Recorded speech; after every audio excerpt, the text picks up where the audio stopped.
Let's just cut through the political noise for a minute. This isn't really about who won or who lost. We're going to do something a little different here. We're going to listen to the people of one community, not through slogans, but through cold, hard data. The goal? To see if we can uncover a blueprint for what governance that truly serves the people looks like, right from the ground up. So, our story starts right here. Assembly Constituency 227, Garoth, deep in the heart of Madhya Pradesh. Now, this is way more than just a number on a map. This is a community, villages, families, with its own pulse, its own dreams, and its own very real problems. And if we want to understand the politics here, we first have to understand the people. All right, so here's our roadmap. First, we'll look at the reality on the ground, what we call the people's mandate. Then, we'll dive into 30 years of data to track the voice of the voter and see the patterns. After that, we'll decode the latest election verdict from 2023. And from all that, we'll build a real governance blueprint. And finally, we'll talk about what the data tells us is the true path to leadership. Okay, let's start from the ground up, literally. Because before we can understand a single vote, we have to understand the people and the land they work. You know, it's the soil, the water, the way people make a living. That's what gives all these political numbers their real human meaning. If you go to the villages of Garoth and you just listen, one word comes up again and again, louder than any political slogan. Pani. Water. The biggest problem here isn't about some grand ideology. It's elemental. The entire political story of this place, all its hopes, all its frustrations, it's all rooted in this one fundamental need. And this is what that water problem looks like in real life. You see, it's not an abstract concept. It's the very real agricultural distress, the low farm incomes. It's that constant worry about having enough water for irrigation. It's the lack of jobs for the youth, pushing them to leave. And it's the daily grind of dealing with bad roads, flaky electricity, and the feeling that the benefits from welfare schemes just aren't reaching them. These aren't just bullet points. They are the lived frustrations that decide elections. You know, this is exactly why this kind of deep dive matters.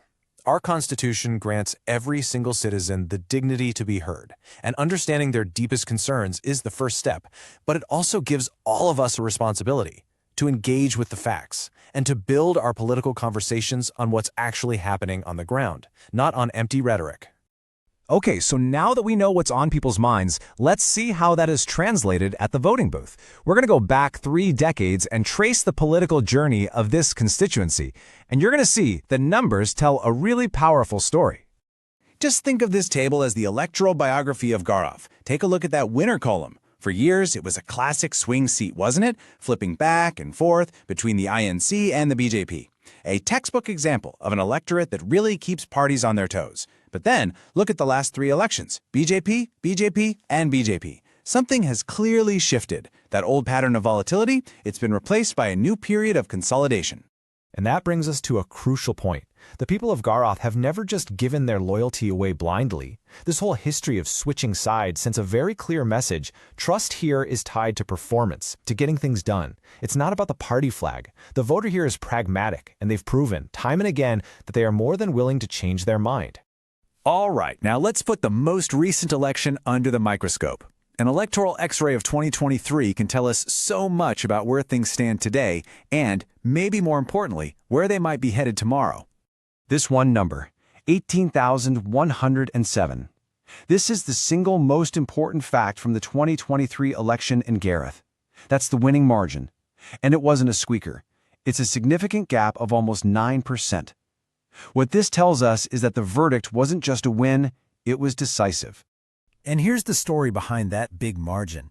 You can see the BJP cross that critical 50% mark, pulling in almost 53% of the vote. The INC was at 44%. So this wasn't a contest decided by a few swing voters on the edge. This was a clear mandate from the majority of people who turned out. Now have a look at this. It's really a tale of 2 elections. Back in 2018, the margin was just over 2,000 votes. A razor-thin contest could have gone either way. Fast forward 5 years, and that margin explodes to over 18,000. This is the story of how the BJP didn't just win again, it powerfully consolidated its support. The big question is, how? So to understand the how, we've got to look at the who. The social fabric here is overwhelmingly Hindu, over 92%. And within that, there are 2 really crucial groups. The scheduled caste community makes up about 1/5 of the population. That's a very significant block. But the numerically dominant group here is the other backward classes, the OBCs. So any successful political strategy in Garoth absolutely has to speak to the hopes and especially the grievances of these two communities. So, we've diagnosed the past, we've looked at the data, now it's time to talk about the future. We're going to shift from analysis to action and build a practical, no-nonsense governance blueprint based on everything the numbers have told us. And it all starts with the most important question any leader can ask. What are the high-intensity grievances? Forget the noise. What are the issues that really matter to people, the ones that keep them up at night? Because if your campaign isn't focused on those, you're just talking to yourself. This heat map gives us the answer in no uncertain terms. Look at the red zones, the high-intensity issues. It's exactly what we heard from the ground. Agriculture and water. Yeah, other things like jobs and roads, they matter. But these two, they are non-negotiable. Any path to winning the trust of the people in Garoth runs directly through the farmer's field and the dry riverbeds. But look, just knowing the problem isn't enough. You need a disciplined strategy. This is what a real plan looks like. You start 3 months out, not with loud rallies, but with quiet preparation, getting the ground game ready and picking the right candidate. Then, at 60 days, you launch your core message. The next month is all about building real momentum, booth by booth. And those final 10 days, that's a relentless, focused push to get every single one of your supporters out to vote. It is all about discipline and execution. But even the best strategy is useless without the right messenger. The ideal candidate here is not just a name on a poster. They need to be a son of the soil, someone with deep local roots. They must have genuine, unshakable credibility on the issues that matter, agriculture and water. To connect, they should really come from one of the major OBC or SC communities. A clean image is vital.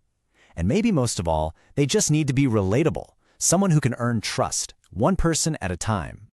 And this idea of earning trust, it brings us to a really critical principle in the modern world. Respecting the voter also means respecting their data. Any kind of political communication today has to be built on a foundation of consent, and it has to be for a legitimate purpose. It's about honoring the privacy and the dignity that every single citizen is entitled to. So after all this, what does it all add up to? We've looked at the data, the history, the strategy. Now let's pull it all together into one core idea, a path to leadership that's about something more than just winning the next election. We call this purpose beyond politics. And it's a pretty simple idea, really. It's a model of leadership that's built on data, not on noise. It's leadership that focuses on understanding the common problems that unite people, not on finding new ways to divide them. The goal isn't just to win an election. The goal is to build governance that actually responds to people and solves the problems that keep them up at night. And let this be the final thought. Remember that rising voter turnout we saw in the data? This is what it means. The voter is awake. They are paying attention. They will not give their trust away easily. And if that trust is ever betrayed, they have shown us, time and time again, that they will not hesitate for a second to take it back. If you want to become a people-centric leader and uplift your constituency, get in touch with blueprintstrategies.ai at mgr@blueprintstrategies.ai or call 080-4204-1602. Purpose Beyond Politics.